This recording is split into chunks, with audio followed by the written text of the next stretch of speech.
সূর্যি মামা জাগার আগে উঠবো আমি জেগে, তেমনি সূর্যি মামা জাগার আগেই আমি উঠে পড়েছি। সূর্যি মামা যখন আমাদের ঘরে প্রবেশ করলেন জানালা দিয়ে, তখন আমি বাচ্চারা স্কুলে চলে যাবে তাদের জন্য কিছু রুটি সেঁকে নিলাম।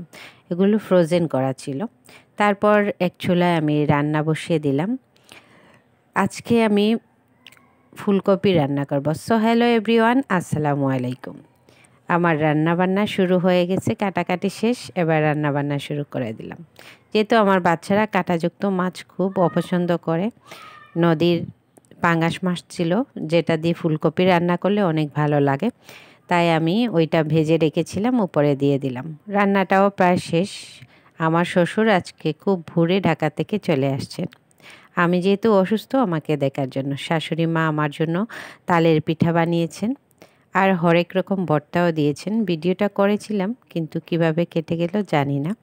যাই হোক, তারপর আমাদের গাছের জাম্বুরাগুলা দিয়েছেন, অনেক মজা। আমরা এই সময় প্রায় যেতে পারি না, ঢাকায় বাচ্চাদের পরীক্ষা সব কিছু থাকায়। তো আমাদের রেখে উনি তো আর খাবেন না, তা শ্বশুরের কাছে ওগুলা পাঠিয়ে দিয়েছেন। আর যেহেতু আমরা রান্না করি সরিষার তেল দিয়ে, সরিষার তেল এখানে 15 লিটারের মতো ছিল, আর সঙ্গে দুধ দই সব কিছু পাঠিয়েছেন। আজ এ পর্যন্ত। আল্লাহ হাফিজ।